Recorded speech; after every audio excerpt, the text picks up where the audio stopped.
parts! Good morning! Welcome to our day 3 here in Bohol. Ayan, kasama si Elaine sa likod.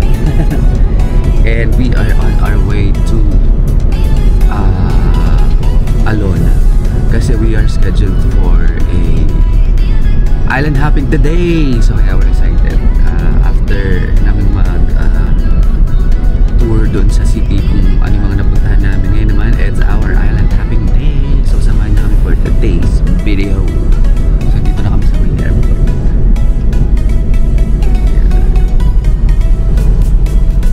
So, see ya!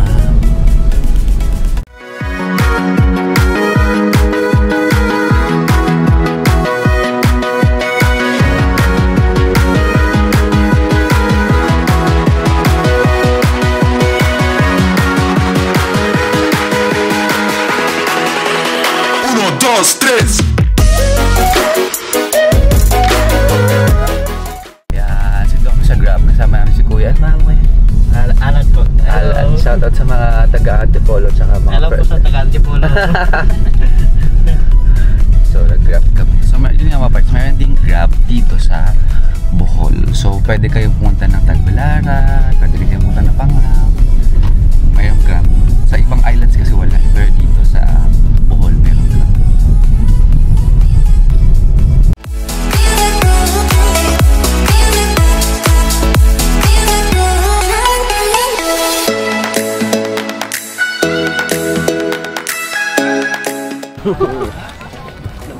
So mga pars, andito kami.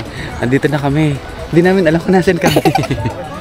Pero mag-island hopping na kami. Dito.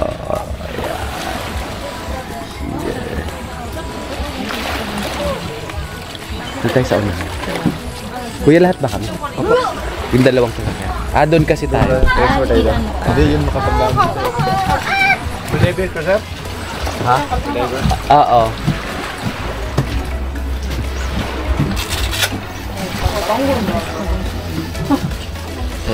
Mga parts, nandito na kami sa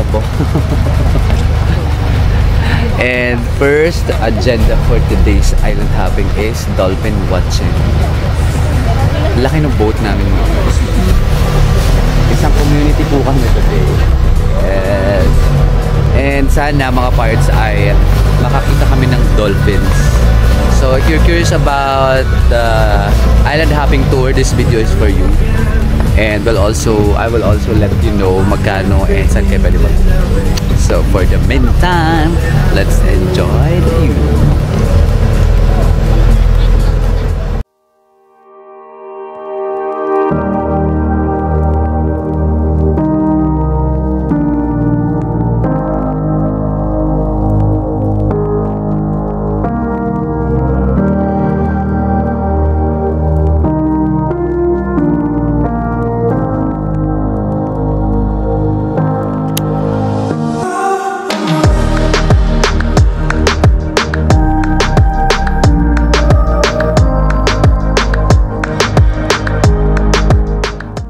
Ayun naman mga parts ang behind the scene.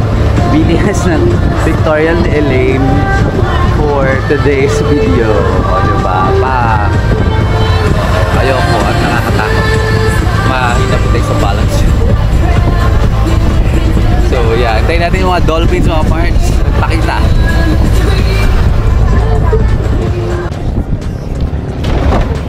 So mga parts, di namin nakita yung dolphins. Medyo nagtago sila for today's video. Baka nahiya. Pero later on sa pagbalik, baka doon makita namin. So now, we're here in Balikasad Island. Yeah. Mga parts, quick backstories. Ito yung namang napuntahan ko to. Sobrang na-amaze ako. Ang ganda ng underwater life dito. And this is actually a marine sanctuary, kaya talagang mahigpit dito. So nandito na kami, pero hindi na kami pupunta sa island kasi malaki yung boat namin, parang hindi siya makadaong. And hintay lang namin yung aming guide kasi hindi ka rin pwede mag-snorkeling dito or mag-swim without the guide. So kaya kailangan siya. Meron na yung boat guide for the snorkeling. So now, let's see the underwater of Balikasad Island. Kuya, mag-ganon ako, pero tulungan mo. Hindi ako mag-guide sa inyo, ma'am. Hindi. Sige. lilipat pa kayo So, ready na tayo. Very big. For feed diving. Sige, try natin. Diversion.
Tapos na yung snorkeling.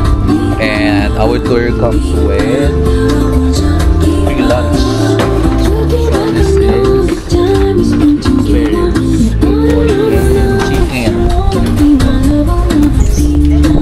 Pa yan. Lunch is here.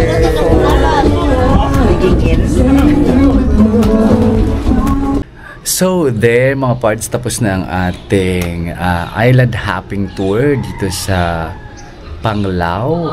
And so far, I must say, sobrang na-enjoy ko yung island hopping. Ang ganda sa Balikasag Island. And then, yung Pawikan, which is yun yung dun sa bucket list ko talaga nakita ko. And I was able to free dive as well. Meron na din siya kasamang free lunch, and so far smooth naman yung transaction kasi pick up and drop off is kasama na sa package na binook ko sa Klook. However, yung hindi lang nag-materialize is the dolphins kasi nga medyo mainit daw ngayon, so yung dolphins hindi siya lumabas. But so far so good. I must say na highly recommended yung island hopping tour dito sa Panglao. So if you're curious kung magkano, nabook ko lang siya sa Klook at 2,200 kasama yung entrance fee dun sa Balikasag Island, which is 300 pesos. And if you want some discount. Use my code BONGKLOK if you're booking. And yeah, so far definitely for me, uulitin ko ulit yung island hopping tour dito sa Panglao, which is kasama na din yung Balikasag Island dolphin watching and yung isa pa na pinuntahan namin na snorkeling site. So ngayon naman mga parts, nandito na ako sa aking new hotel. So mga parts, tatlo yung hotel na pinagsiyan ko sa Panglao, yung Solea, yung Metro Center sa Tagbilaran, and this one, nandito ako ngayon sa Yellow Mango Resort. So ngayon mga parts, ipanggaganap kayo ng resort or mapapag-stayan dito sa Panglao, isa din sa i-recommend ko na actually na-surprise ako kasi ang ganda nitong Yellow Mango Resort. Hindi ko na-expect na ganun siya in person kasi sa Agoda ko lang din siya binook. At 3,000 pesos or 3,200 pesos. Good for two with breakfast, plated breakfast and mga parts. Meron siyang swimming pool and then ang ganda na ng room. Natuwa ako sa room. So ngayon, ay nga parts, samahan nyo ako i-tour quickly itong Yellow Mango Resorts. Let's go! So, ayan siya mga parts. Yan yung entrance. Andun din yung reception. Andun din yung restaurant nila. Meron silang maliit na restaurant. So, pwede naman pwede yung food. And then, ito yung mga rooms. So, meron sila sa taas. Meron sila sa baba. Dito ako sa baba. Ito siya. And meron ditong mga day bed. And mga parts, they have a swimming pool. Ayan mga parts. Diba? Ang ganda. Although, medyo malayo to dun sa Alon. Hindi na malayo. Pero may shuttle service naman sila na free. And then, this is my room. 103 there, 103, and mga parts, ang ganda kasi meron kang sarili mong veranda, o diba? So tara, mag-tour natin siya. So pwede kayo magkape-kape dyan. O may fire extinguisher, and let's do a room tour. Tadan! O diba mga parts, ang ganda. Ang ganda niya talaga. So far, so good. So, yeah. Pagpasok ng mga parts, dalawa yung bed na binuko. Ito is sa baba siya. So, isang malaking queen size bed, isang single bed. And mga parts, ito na yung view mo. Yan. So, kita mo dito yung swimming pool over there. And they have a room service na massage. Pwede ka rin mag-order. Kaya ang ginawa ko, nag-order din ako kasi yung lunch dun sa boat ay hindi ko masyado na-enjoy. I ordered french fries, vermicelli, and mango shake. And then mga parts, may TV. Hindi nga lang sa smart TV. May complimentary water. Meron kayong working table over here. And yung bed. Merong dalawang side table. Ayan yung aesthetic niya. And then may body mirror. May mini ref din mga parts, diba? If you have food. May safe. Meron ditong lagay ng hanger. May payo. Of course, mga parts, it's air conditioned. And mga parts, this is the room. Yan. So, they have, meron silang yung hair dryer. Malakas yung water. Ayan yung toilet. Flush test. And they also have complimentary soap and shampoo. Ayan yung aking leader fins. Kasi nag-dive na tayo. And shower. So, yeah. So far, okay naman to mga parts. I highly recommend Yellow Mango Resort dito sa Panglao. Okay, so ngayon naman kakain lang tayo and later on, magagala ulit tayo dito sa Panglao. Let's go! Good morning mga parts. It's my last day here in Bohol. And it's my flight to Manila. 11 a.m. Now it's 7 a.m. I'm having my breakfast here in Yellow Mango Resort. So this is their restaurant. Tapat niya yung swimming pool. So my room comes with complimentary breakfast. And I chose the toast bread with eggs. Yes. Yeah. And of course it comes with juice and coffee. So let's eat.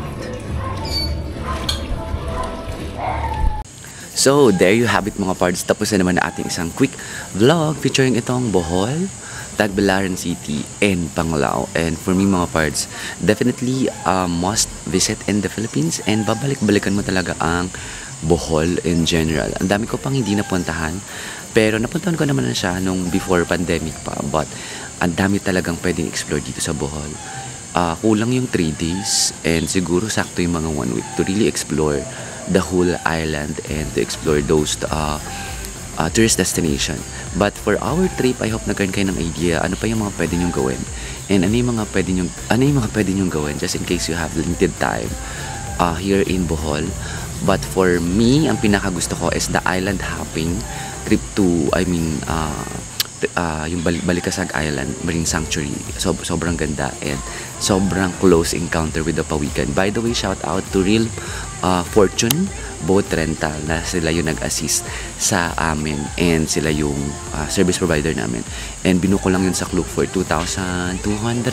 Use my code BONGKLOOK for you to have discounts. And second, siguro yung second mga parts for me is yung day tour namin dun sa Oceanica. Sobrang sulit yung 500 pesos na entrance fee na consumable naman kasi pwede mo siyang gamitin. So definitely worth the visit. And of course, third yung sa Alona Beach na yun, kailangan mo talaga mapuntahan yun kasi yun yung famous na shore dito sa Bohol. And I also highlighted in this video yung mga places that you can stay or options for you to look or options to stay here in Bohol depending on your purpose kasi iba-iba siya ng location and depending on your budget. But for me, pinakasulit yung itong Yellow Mango Resort kasi ang lapit niya sa Alona Beach, walking distance lang siya. They serve breakfast and meron din silang swimming pool. Although the challenge lang for me here is mahina yung internet and signal. So if you are the type of person na kailangan na malakas yung internet, so you might rethink about it. But all in all, super enjoyed the trip here in Bohol. And if you have other questions, just comment down below.